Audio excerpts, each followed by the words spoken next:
तो अब तुम लोग को क्या पढ़ना है, वर्धमान एंड ह्रासमान, ठीक है, इंक्रीजिंग एंड डिक्रीजिंग फंक्शन, ठीक है। तो देखो इंक्रीजिंग फंक्शन किसे कहते हैं,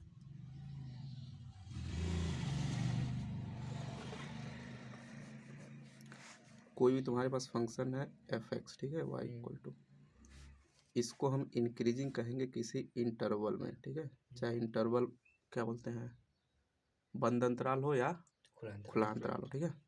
तो मान लेते हैं कोई अंतराल आई है जो कि ए कामा बी है ना, तो इसमें हम इसको इंक्रीजिंग कहेंगे यदि हम कोई दो नंबर इसमें से लें, x1 और x2, ठीक है, आई से ना, और ए इस प्रकार है, इस प्रकार कि x1 से x2 बड़ा है, ठीक है।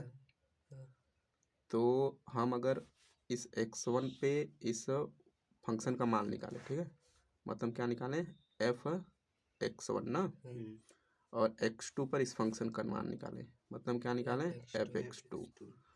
तो अगर एफ x1 से बड़ा आता है, ठीक है, मतलब अगर x1 हम बड़ा ले रहे हैं x2 से, ठीक है, और एफ x1 निकालें और एफ x2 निकालें ना, तो ये जो वैल्यू कुछ अलग आएगी ना, जैसे अगर मान लो तुम्हारा फंक्शन हो गया f x equal to x square, ठीक है, और हम एक वैल्यू लेते हैं इसमें x1 x2 कुछ भी हो, ठीक है, मान लो हमने वैल्यू ले लिया x1 का वैल्यू 1 ले लिया और x2 का वैल्यू 2 ले लिया, ठीक है। तो यहाँ पर x2 क्या है, x1 से बड़ा है ना, तो अगर हम एफ x1 निकालें तो कितना आएगा, वो 2 ही आ जाएगा, नहीं 1 आ जाएगा, 1 आएगा, और एफ x2 निकालोगे तो कितना आएगा, 2 आएगा, 4 आएगा ना, क्योंकि हम यहाँ पर 2 लिखेंगे तो 4 आ जाएगा। तो यहाँ पर 1 से 4 क्या है, बड़ा है ना, है ना, मतलब एफ x1 एफ x2 से छोटा है, हाँ एफ x2 से छोटा है ना।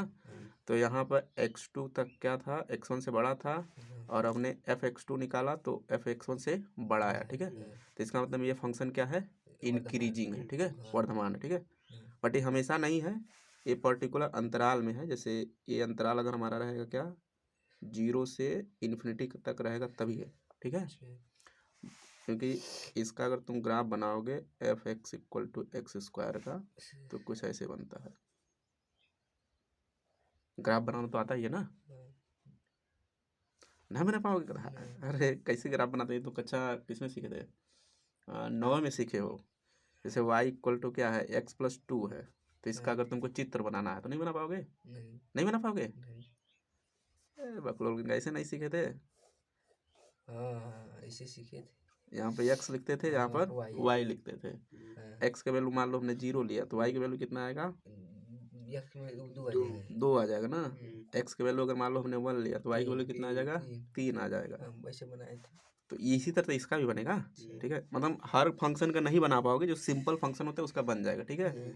तो जैसे अगर इसका बनाना है तो हम क्या करेंगे, ऐसे बॉक्स बनाएंगे, यहाँ पर x ले लेते हैं और यहाँ पर y ले लेते हैं, x की वैल्यू 0 लेंगे तो y की वैल्यू 0 आएगा, x की वैल्यू 1 लेंगे तो y की वैल्यू 1 आएगा, x की वैल्यू क्या ले लेते हैं, मान लो हमने 2 लिया तो y की वैल्यू 4 आ जाएगी ना, x की वैल्यू -1 लिया तो y की वैल्यू 1 आएगी, ठीक है, और x की वैल्यू -2 लिया तो y की वैल्यू 4 आएगी। तब इसका चित्र बनाना है तो ऐसे खींच लेंगे, ठीक है, पहले 0, 0 बनाएंगे तो यहाँ आएगा ना, फिर 1, 1 तो कहीं यहाँ आएगा, ठीक है, फिर 2, 4 मतलब x की वैल्यू 2 लेना है और y की वैल्यू तो कहीं इधर आएगा, ठीक है।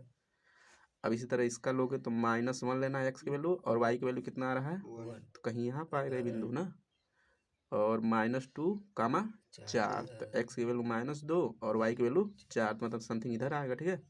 तब इसको ऐसे मिलाना है ना, अब चूंकि एकदम सीधा नहीं मिलाना है, इस तरह से ग्राफ है कि ऐसे बनता है, ठीक है, तो ऐसे मिलाओगे तो कुछ इस तरह से बन जाएगा, ठीक है। तो देखो 0 से लेकर इन्फिनिटी तक, ठीक है, ये इंक्रीज करेगा, मतलब इसके का कोई भी वैल्यू लोगे, मतलब इस अंतराल में 0 से अनंत तक का कोई दो नंबर लो, ठीक है, जो क्या, हाँ इसमें वर्तमान मतलब कोई नंबर, जैसे 1 ले लो और 1 ले लिया 2 ना, तो 1 क्या है, 2 से बड़ा है, ठीक है, तो F1 निकालेंगे तो 1 आएगा, और F2 निकालेंगे तो 4 आएगा, तो F1 F2 से छोटा है ना, छोटा है, ठीक है। बट इधर लोगे, ठीक है, जैसे यहाँ पर मान लो हमने x1 इक्वल टू ले लिया -1 और x2 इक्वल टू ले लिया -2 ना, हाँ, तो इसमें कौन बड़ा है? x1 x1 बड़ा है ना, मतलब x1 क्या है, x2 से बड़ा है, ठीक है। हाँ, अब हम यहाँ पर निकालते हैं fx1, तो कितना आएगा? fx1 1 आ जाएगा, 1 आ जाएगा। और fx2 निकालेंगे तो 4 आ कितना आएगा? जाएगा, तो अब कौन बड़ा है? fx2 मतलब यहाँ पर देख रहे हो fx1 छोटा है किससे? fx2 x2 से। बट यहाँ पर क्या था कि x1 बड़ा था x2 से, बट fx1 निकाला तो fx2 से छोटा आ गया, तो ये इंक्रीजिंग वाला कंडीशन होल्ड कर रहा है, नहीं मतलब ये वाला बड़ा होना चाहिए था ना, हाँ, जब इस पे वैल्यू निकालें, मतलब fx1 fx2 से बड़ा होना चाहिए, बड़ा होना चाहिए था, तब इंक्रीजिंग होता है। हाँ, बट ये वाली कंडीशन होल्ड कर जाए तो डिक्रीजिंग होता है फंक्शन, हाँ, मतलब कि ह्रासमान। मतलब इंक्रीजिंग की परिभाषा ये हो गई कि x1 x2 से बड़ा हो छोटा छोटा हो तो fx1 निकालें हाँ, तो वो भी क्या होना चाहिए, fx2 से छोटा छोटा होना चाहिए, तो फंक्शन क्या होगा? वर्धमान वर्धमान होगा। बट अगर ये सिचुएशन जाए कि x1 x2 से छोटा है है, और fx1 निकालें तो वो क्या आ जाए, fx2 से बड़ा बड़ा आ जाए ना, तो इस केस में फंक्शन क्या हो जाएगा? डिक्रीजिंग डिक्रीजिंग हो जाएगा, ठीक है। तो तुमको ऐसे नहीं करना है, उसका एक मेथड होता है, मतलब परिभाषा ये होती है, ठीक है, उसका एक अवकलन से मेथड होता है, उससे निकालते हैं। तो देखो वही सिचुएशन ये समझाया हुआ है, ठीक है, तो इसको पढ़ लेना थोड़ा बहुत ना, तो वो वाला परिभाषा यहाँ पर दिया हुआ है ना कि फलन f है, अंतराल i है, तब f अंतराल i में वर्धमान होगा यदि i में कोई हम दो नंबर लेते हैं, एक x1 लेते हैं और x2 इस तरह से है कि x1 से बड़ा है, तो अगर हम fx1 निकालें तो वो fx2 से बड़ा है, छोटा है, छोटा है, तो सभी मतलब इसमें से हम कोई भी दो नंबर लें, अब बहुत सारे नंबर हैं तो उसमें से कोई दो ऐसा नंबर लेते हैं, मतलब सभी के लिए ऐसा चीज़ होल्ड करना चाहिए, ठीक है। तो अगर ये चीज़ होल्ड करता है तो हमारा फंक्शन क्या होगा? वर्धमान होगा। और उल्टा होल्ड कर जाए, मतलब x1 x2 से छोटा है बट हम fx1 निकालें बड़ा आ जाए fx2 से, तो इस केस में क्या हो जाएगा? डिक्रीजिंग ह्रासमान हो जाएगा, ठीक है। और किसी भी अंतराल में अगर कोई भी नंबर डालें तो कोई एक सेम संख्या है, ठीक है, तो उस टाइप के फंक्शन को क्या कहेंगे? अचर फंक्शन कहेंगे, ठीक है। जैसे ये है fx इक्वल टू एक 5 है ना, अंतराल मान लो हमने ले लिया r, ठीक है, r मतलब कि पूरा रियल नंबर ना, तो इसमें कोई भी नंबर डालोगे तो हमेशा क्या आएगा? 5 ही आएगा, ठीक है। तो इस टाइप के फंक्शन को क्या कहते हैं? अचर फलन, कांस्टेंट फलन, ठीक है। तो सब देखो बनाया हुआ है, ये वर्धमान है तुम्हारा और ये अचर फलन है और ये ह्रासमान है। अच्छा, इसको निरंतर ह्रासमान भी कह सकते हैं और निरंतर वर्धमान भी कह सकते हैं, ठीक है। अब ऐसा क्यों कहते हैं, जैसे मान लो एक हम ऐसे यहाँ पर चित्र बना रहे हैं, ठीक है, एक चित्र ऐसे बना रहे हैं, ऐसे बनाया फिर ऐसे बनाया फिर ऐसे बनाया ना, तो ये कोई फलन है, उसका हमने इस तरह से चित्र बनाया, ठीक है। तो ये कौन सा फलन है? पहले तो ये बताना है कि ह्रासमान है कि वर्धमान है। अब देखो वर्धमान है ना, क्योंकि जैसे यहाँ पर कोई दो नंबर ले लो, जैसे यहाँ पर एक नंबर ले लिया हमने 1 और एक नंबर ले लिया 2, ठीक है, तो f1 निकालेंगे तो इतने दूरी आएगा, मतलब यही लंबैया तो f1 होती है, और f2 निकालेंगे तो ये आएगा ना। तो देखो f2 क्या है, f1 से बड़ा है, नहीं समझ पा रहे हो? समझ रहे हैं, मतलब यही लंबाई होती है y की वैल्यू, ठीक है, और ये वैल्यू होती है इस पे 2 पर y की वैल्यू ना, तो ये बड़ा है इससे, तो इसका मतलब ये क्या कर रहा है? इंक्रीजिंग है, ठीक है। बट यहाँ पे आ जाओगे ना, तो यहाँ पे कोई दो नंबर ले लो, जैसे मान लो हमने 3 ले लिया, 1 ले लिया 4, तो f3 निकालेंगे और f4 निकालेंगे तो दोनों क्या आएगा? बराबर आएगा। तो यहाँ तो बढ़ रहा था पर यहाँ पर क्या हो गया? बराबर हो गया। फिर उसके बाद क्या हो गया? बढ़ना स्टार्ट हो गया ना। तो ये क्या हो रहा है कि निरंतर नहीं बढ़ रहा है, एक जगह क्या हो रहा है? बराबर हो जा रहा है, ठीक है। तो इस टाइप को फलन को हम क्या कहेंगे? इसी को एक्चुअली वर्धमान कहते हैं, ठीक है। बट अगर निरंतर बढ़े, मतलब ऐसा कई सिचुएशन नहीं आए कि जब बराबर हो जाए, ठीक है, तो उस केस में क्या कहते हैं? निरंतर वर्धमान फलन, स्ट्रिक्टली इंक्रीजिंग फंक्शन उसको बोलते हैं, ठीक है। समझ पा रहे बातों को? तो बाकी ऐसे नहीं करना है तुमको, उसमें अवकलन मेथड से करना है, ठीक है। तो पहले क्या क्वेश्चन करो इसमें, तो पहले ऐसे ही करना है, ये बता ही देते हैं। देखो कोई भी फंक्शन तुम्हारे पास f(x) है ठीक है। हम्म, इसको निरंतर वर्धमान कहे या वर्धमान कहे, दोनों का मतलब एक ही समझना फिलहाल में, ठीक है। तो ये हमेशा क्या होगा, वर्धमान होगा यदि इसका अवकलन निकालें तो हमेशा क्या है, 0 से बड़ा है ना। तो तुमको ऐसे चेक करना है कोई भी फंक्शन वर्धमान कब होगा, जो उसका अथवा अवकलज करने पर 0 से बड़ा है। हाँ मतलब कोई भी उसमें संख्या डालें अवकलज करके, वो हमेशा क्या है, 0 से बड़ा है। तो वो वाला फंक्शन क्या होगा, वर्धमान होगा, ठीक है।